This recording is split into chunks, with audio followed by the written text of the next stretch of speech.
Boa tarde a todos. Hoje nós temos que entender que a guerra da Ucrânia é um desdobramento da guerra de 2014 que se arrasta ao longo desses 8 anos em que vivemos. A Rússia sofreu um embargo essa semana de diversas empresas norte-americanas. Nisso, até seus voos estão vetados ao espaço aéreo de seus vizinhos. E o gasoduto que iria da Rússia para a Alemanha está parado durante o prolongamento do inverno europeu. O barril de petróleo disparou para acima de $130. Os bancos russos estão proibidos de fazer transações comerciais com a União Europeia e com os Estados Unidos. O preço do níquel disparou. A General Motors, a Ford, a McDonald's, o Microsoft, Apple, o HSBC e até mesmo a Ferrari saíram da Rússia. Tudo isso por causa de uma guerra que se iniciou há 2 semanas atrás, quando mísseis táticos russos destruíram as posições de artilharia antiaérea ucranianas. A condução da guerra está sendo um desafio para o presidente russo, com diversos protestos se alastrando por seu país. Queda de popularidade a patamares de 30%, prisões e número de mortes altos para uma guerra de curta duração. 2 generais russos foram mortos durante esse conflito, tanques do exército russo estão tendo problemas de abastecimento e Kiev continua sitiada. A usina de Chernobyl foi tomada. Donbass, as repúblicas aliadas a Moscou, foram rapidamente invadidas por tropas russas e um corredor entre a Crimeia e o leste da Ucrânia se forma.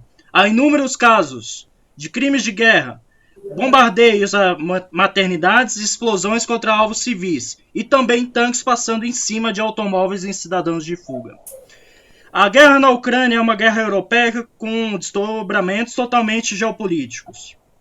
A entrada da Ucrânia na OTAN ameaçou de fato a segurança nacional da Rússia e levou a um risco de uma base militar aos portões de Moscou.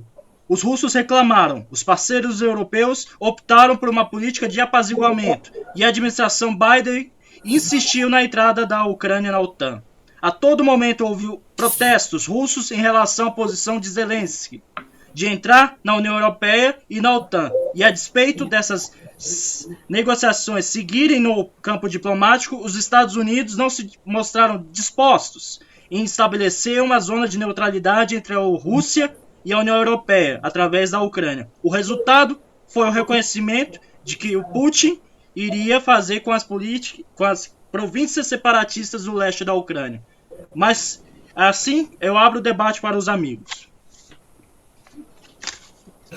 Bom, então, iniciando o debate, após essa fala esclarecedora sobre a guerra, né, as motivações da guerra, eu acho que eu particularmente, a situação atual é devido a uma falha do Ocidente ocorrida logo após o fim da União Soviética, em que o Ocidente negou a oportunidade da Rússia de se inserir à Aliança Ocidental, como foi feito depois com os países do leste europeu. Então, é um pouco aquela mentalidade ocidental da Rússia como grande vilão, mas na verdade o Ocidente devia ter aproveitado um momento de extrema vulnerabilidade que a Rússia tinha com Yeltsin, né?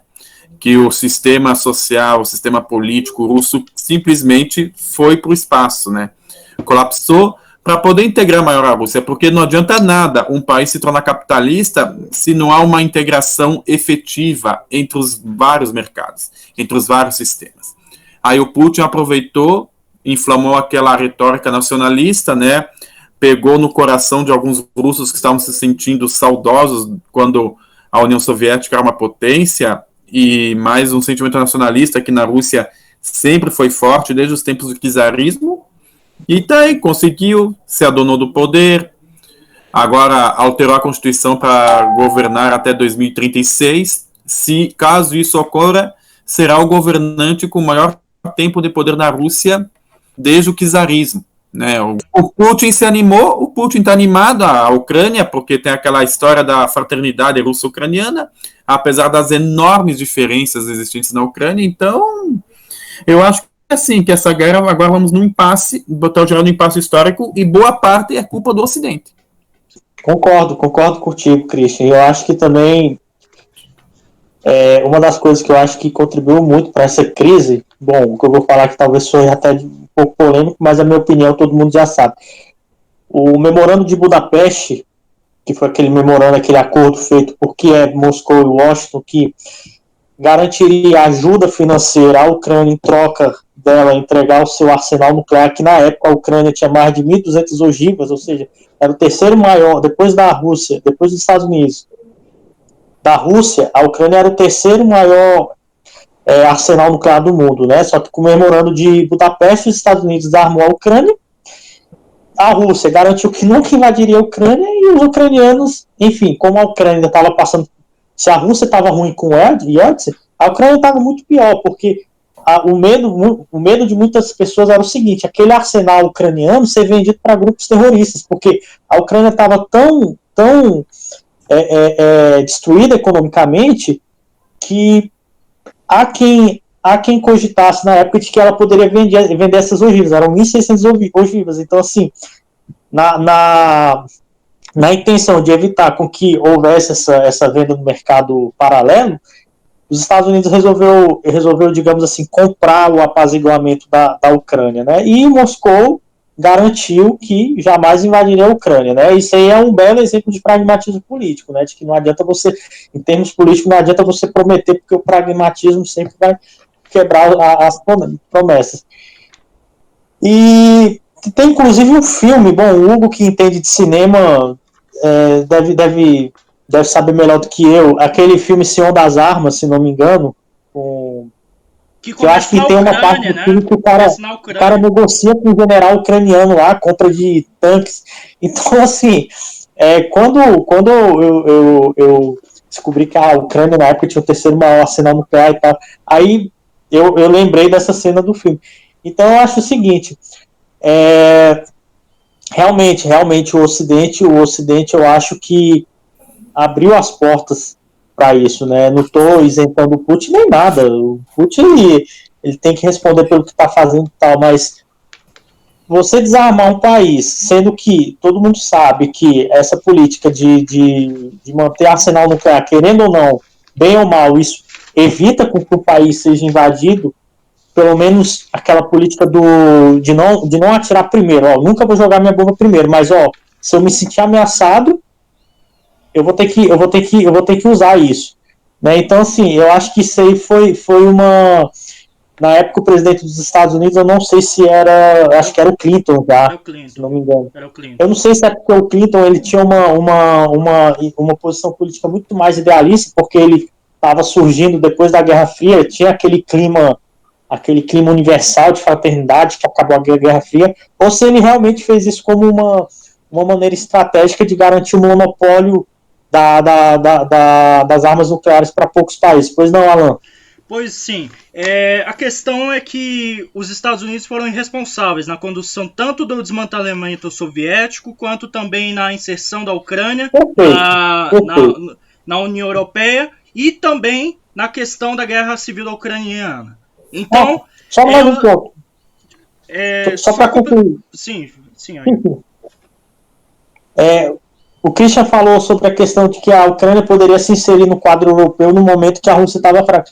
É o que fizeram as repúblicas, os países bálticos. Exatamente. Estônia, Letônia e Lituânia. E elas estão na OTAN, então, se não me engano, elas estão na OTAN. Sim. E elas estão do lado da Rússia. E tem bases. Cara, não, e outra coisa, Ayub, não só a Ucrânia, a Rússia poderia ter integrado uma aliança militar, mas acho que seria uma questão de orgulho ferido aí. Porque se a Rússia tivesse entrado junto com a Ucrânia e Belarus, os países bálticos e a Moldávia, pelo menos essa parte ocidental da antiga União Soviética, eu acho que metade dos problemas do mundo estaria resolvida, entre aspas, mas não teríamos aquela atenção que existe no leste europeu, só que é uma questão ideológica, né? Exatamente. Enraizada, por mais que os Estados Unidos demonstrassem boa vontade em aceitar a Rússia numa eventual aliança militar, sempre tem aquela questão do orgulho, sabe? E eu acho que os próprios russos não iam gostar, até hoje você vai consultar a população russa, eles não querem nem saber de OTAN, porque a OTAN é vista como os russos como um elemento da derrota soviética. A Rússia entrar na OTAN seria uma humilhação muito grande. Não, antes do Alan falar, eu queria complementar o que o Christian falou, e até uma pergunta para o próprio Alan, que eu ouvi algumas notícias assim, de que depois que o Putin assumiu o governo da Rússia, ele ali na década de 90, ele teve uma certa proposta para ele entrar na OTAN. Ele que tentou entrar na OTAN, mas o pessoal da OTAN meio que rejeitou, e por isso que ele ficou meio com o pé atrás com a OTAN e reverberou nos dias atuais. E outro questionamento que eu queria fazer para o Alan também, que eu vi muito, é relacionado à OTAN e à União Europeia. Que, tipo, um país entra na União Europeia e por que esse país não entraria na OTAN? Tem um pouco esse questionamento também, de se o país é da União Europeia, logo ele teria que entrar na OTAN também. E, então, eu queria trazer esses dois questionamentos, já que o Alan vai responder, e já responde o meu também, Alan. Tá. Voltando ao meu ponto, a questão é que a diplomacia norte-americana ela falhou em vários pontos, inclusive na inserção da Rússia no jogo internacional. Com a derrocada soviética, a gente viu que o orgulho nacional russo foi jogado na lata do lixo. Uma coisa similar à Alemanha depois da Primeira Guerra Mundial. Então, esse evento traz uma marca de tragédia nacional. Então, a Rússia nos anos 90 era um estado totalmente diferente do que a gente vê hoje. Era um estado que era dominado por milícias, dominado pela máfia, dominado pelos oligarcas que estavam vendendo as antigas empresas. Era um estado como pode ser dito, é um estado quase banditista. Então, o russo médio se sentia totalmente humilhado nessa medida. E o Putin, ele se ofereceu no final dos anos 90 a entrar pela OTAN, e ele foi menosprezado. Mesmo o Putin se mostrando como moderado nessa época, ele era vice-presidente do Yeltsin. O Yeltsin, ele renunciou devido a vários escândalos do próprio governo Yeltsin. O Putin, ele tomou para si a iniciativa de voltar ao orgulho nacional. Ele voltou com o antigo hino soviético, ele voltou com os antigos símbolos do legado soviético. E a partir disso ele faz um pacto com a oligarquia, faz um pacto com a máfia russa de aplainar as tensões que existiam da dilapidação do que era o legado soviético e fazer parceria pragmática com os ocidentais. Então, essa condução norte-americana na diplomacia foi totalmente menosprezando o potencial que a Rússia já tinha, né? Tanto que a gente vê que os governos democratas foram os que mais menosprezaram a Rússia. Tanto Bill Clinton, que praticamente humilhava o Boris Yeltsin, tratava o Yeltsin como se fosse um bêbado alcoólico, que de fato ele era, mas isso trazia uma humilhação nacional imensa. Quanto Barack Obama, que trouxe sanções também contra o Putin, quando teve a invasão da Ucrânia, e até mesmo a Hillary Clinton, que era nessa altura secretária de Estado, e ela ajudou e financiou a ideia do Estado ucraniano sair do arcabouço da Rússia e entrar para a União Europeia, e dessa maneira os russos interferiram na eleição norte-americana e ajudaram o Trump a ser eleito. Então a gente percebe que na situação atual, provavelmente um republicano teria uma condição diferente dos democratas. Os democratas falharam de maneira irresponsável. O Biden praticamente chamou o Putin de assassino. Isso foi um ano atrás. Ele praticamente ignorou as demandas dos russos em relação à Ucrânia, de manter a neutralidade e de federalizar o país. E dessa maneira, a gente percebeu que os Estados Unidos insistiram na entrada da OTAN dentro do arcabouço da OTAN e da União Europeia, sendo que tanto a Alemanha quanto a França queriam apaziguar as tensões. Então, isso é um problema. E a outra coisa é porque, em idos de 2022, com a queda do Muro de Berlim já completando quase 50 anos, 40 e poucos anos, a gente ainda tem uma organização do Tratado do Atlântico Norte, em que a Ucrânia não faz nenhuma parte do seu território fronteira com o Atlântico Norte. Na verdade, ela está no Mar Negro. Isso é uma forma de contenção da própria Rússia. Então, essa expansão da OTAN, ela foi criada a despeito dos acordos feitos por Bush pai e pelo Reagan o Gorbachev explicitamente falando que não iriam expandir as fronteiras da OTAN para os limites da cortina de ferro. E a primeira inserção foi onde? No governo do Bill Clinton. Quando a Ucrânia entrou, quando a Tchecoslováquia entrou, quando outros países que participavam do bloco do leste europeu entraram. E a gente tem que destacar uma coisa. Do século XX em diante, todas as guerras europeias começaram no leste europeu. A Guerra dos Balcãs, a Primeira Guerra Mundial, a Segunda Guerra Mundial, a Guerra da Iugoslávia, tudo foi no leste europeu. Seja na Polônia, seja na Sérvia, seja na Iugoslávia, seja em qualquer um dos domínios do leste europeu, houve um conflito e houve até uma guerra do cachorro. Que é a coisa mais ridícula possível. Um cachorro passa na fronteira, vou matar e vou iniciar uma guerra. Essa é uma crise dramática que está se arrastando ainda mais do que deveria e provavelmente veremos nos próximos capítulos. Acredito eu que não haverá um conflito direto entre a OTAN e a Rússia, porque seria uma situação super destrutiva, assim como há que ter muito cuidado com essa questão de batalha de fake news que é utilizada tanto pela Rússia quanto pelos aliados ocidentais. A possibilidade é muito pequena dos russos utilizarem armas químicas e armas biológicas, de forma que, nesse dado momento, temos que ter cautela e esperar o decorrer dos acontecimentos.